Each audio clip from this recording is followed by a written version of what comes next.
Bonjour Fab. Hello. Alors moi c'est Fabien, j'ai 21 ans, j'habite à 4 bornes et je suis créateur de contenu sur les réseaux sociaux en tant que Talks with Fab. Et c'est un peu ça, je suis aussi chanteur, écrivain et c'est un peu ça. Pour moi, lancement scolaire, ça commence assez tôt, depuis la 6e, on va dire, que depuis très jeune, comme ça, souvent, on me dit qui est bien efféminé et tout. Ça a posé problème, mais ensuite, quand on rentre au collège, c'est là qu'il est un petit peu plus grave avec les enfants, les collégiens du coup, parce que j'étais de plus en plus efféminé comparé à les garçons dans ma classe. Où les 3 premières années, c'était un petit peu tout petit d'insultes, je cite. Oui. C'était dans ce qu'on connaît en fait. Tout le mot qui nous connaît, qui fait la tête faire mal. Exactement, voilà. Nous connaissons les mots-là bien. Du coup, c'était un peu ça au début. Et puis, en forme 4 et en forme 5, c'était devenu un peu plus grave. J'ai subi le harcèlement sexuel et physique à l'école, avec les élèves dans ma classe. Où j'avais même fait un rapport à l'école, mais pas de aucun. Pas de que je fais, moi, se rappeler qu'il m'aurait utilisé des craignettes. Des heures après, ça, mais après, c'était tout, il n'y a pas d'action, quoi que ce soit.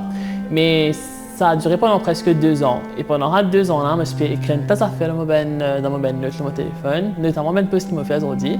Et ensuite, c'était en 2020, c'était un peu 2 ans après cet harcèlement sexuel-là, je me suis dit, pourquoi pas mettre ces écritures-là, genre sur Instagram. Et au début, il n'y avait que 15 followers, c'était que mes amis en fait. Et puis quand j'ai vu que les gens commençaient à regarder et tout, je me suis dit, essayons de voir ce que je peux pas aller en cours sur la plateforme. Et aujourd'hui, j'ai une petite plateforme, mais c'est quand même bien. Ok. Donc, tout le monde qui est dans le collège actuellement, qui peut pas se miser, qui se ban camarades, peut brûler les autres, peut harceler les autres, même avec les professeurs, ça peut subir des violences psychologiques. Donc, quel message qui te dit pour ce là actuellement dans le collège qui peut vivre ça, qui vivent les mêmes affaires que toi? Moi, mon premier affaire déjà, c'est aller vers l'école. Parce que il y a une mesure qui est capable de prendre contre le harcèlement. Mais c'est l'éducation et que vous êtes capable de gagner un support et une protection contre le harcèlement. Allez vers quelqu'un que vous avez confiance, la famille, un ami. Parce que ça, je crois que la plus grande erreur qu'ils me fait à l'époque, c'est qu'ils me disent renfermement le moyen pendant ça, l'époque d'harcèlement-là. Je ne peux pas aller vers personne, je suis vers ma famille et tout. Mais vous avez ça, il y en a ça. Ça la ça préjudice qui peut dire capable de mériter ça, capable d'être différent, la vache pour celle toi, on va mériter de vivre, on va mériter non, on va mériter de continuer, on va écouter que la société dit toi, tu pas normal, c'est t'en souvent, il y a déjà aussi mais tu vas mériter de vivre, tu vas mériter non, et c'est là que tu as même pensée suicidaire. Moi en 2018, c'est là où j'ai mes premières pensées suicidaires, mes premiers essais et tout chez moi.